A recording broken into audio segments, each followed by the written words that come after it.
One of the neat features of iMessages is the ability to share a featured image when sending a URL to another person inside of iMessages.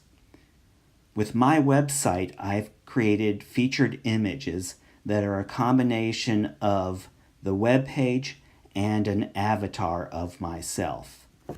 Today I'm going to teach you how to create those using Affinity Photo on the iPad. What I want to do is go to the web page that I want to create one of these featured images of. Today I'm going to do the contact.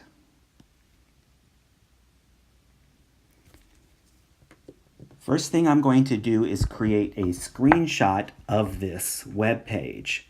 On the iPad, that is done by holding down the Home button and the Power button. For the time being, I'm going to push the screenshot off to the side. The next thing I'm going to do is go to Affinity Photo. In Affinity Photo, I want to go to the plus to create a new document. I tap on the new document in the upper left quadrant. I mostly use the default settings. However, I want a transparent background. So I tap on that. Then I click on the OK. And now I have a blank canvas. I'm going to zoom in a little so I can see the edges of the canvas. I want to insert my screenshot first. So I'm going to the Commands button at the top, then Place from Photos. Tap on All Photos, and then tap on my screenshot I took a moment ago. I tap in the upper left corner and drag downward.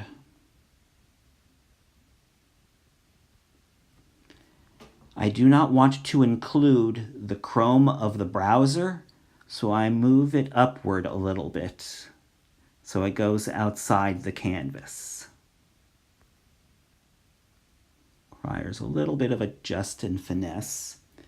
And if you notice, just barely on the right edge, I have some of the transparent, so I'm going to adjust the image a little bit so it snaps to the edge of the canvas.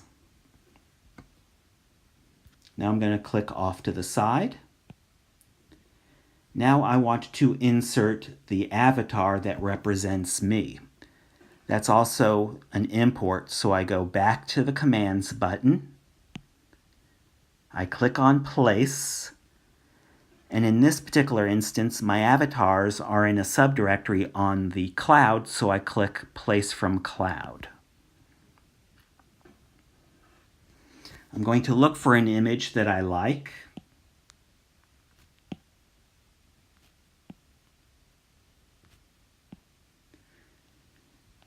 And I'm going to click on the item that says Typing on Phone. I'm going to tap in the middle of the canvas and then drag downward and to the right. And now I have an image of myself. If you notice, he's down a little past the screenshot, so I'm going to tap and move it up so it snaps to the bottom of the screenshot. And there's a lot of empty white space above the head, so I'm going to enlarge it somewhat. And there he is. I want to add a couple effects to it, so I want to move the canvas over to the left so I can see that a little bit more clearly. I'm going to tap on the FX button on the right-hand side. And then I'm going to tap on the outer shadow, and then outer shadow text so I can bring up the contextual menu. The first item is to tap on the radius and increase that. to something like maybe 37, maybe even a little higher to 40. And then I'm going to tap on the offset so it moves out from behind the avatar image. I'm going to do that maybe up to 30. And then I can go to the angle and change the angle if I want it to appear on the left, or drag back so it appears on the right. Traditionally, drop shadows are down to the right, but I want to do something a little bit different. So I'm going to tap and drag the angle so it drags to the left. And there we go. If I want to do something a little bit more untraditional, I can tap on color, bring up the color wheel, and choose a different color drop shadow. I'm going to actually go with the more traditional dark. There we go. And then tap on the arrow to retract the contextual menu and lock the changes into place.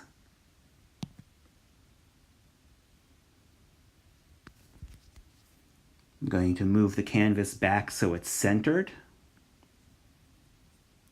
And it's looking appropriate for what I want to do. However, I have the transparent checkerboard down at the bottom, and I want to get rid of that. So I go to the crop tool on the left-hand side,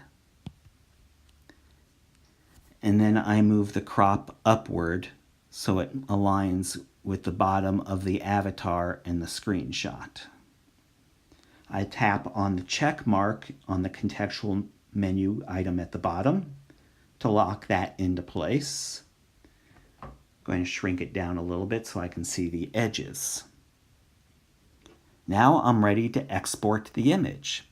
I go to the document button at the top and then tap on export.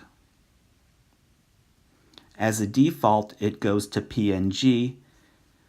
With most images, we use JPEG, and I'm curious to see what kind of file size the JPEG looks like, so I'm going to click on the JPEG option.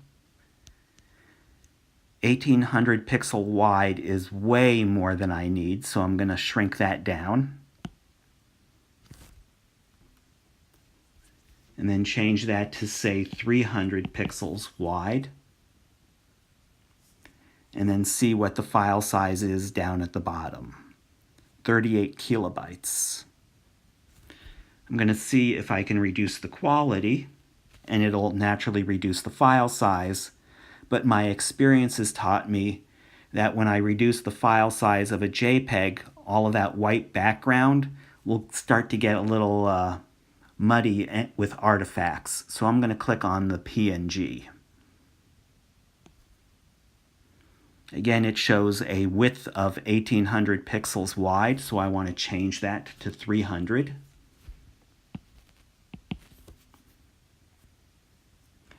And I'm down to 35 kilobytes. That's pretty good, and that's all I need. I'm going to click on the share button in the lower left corner,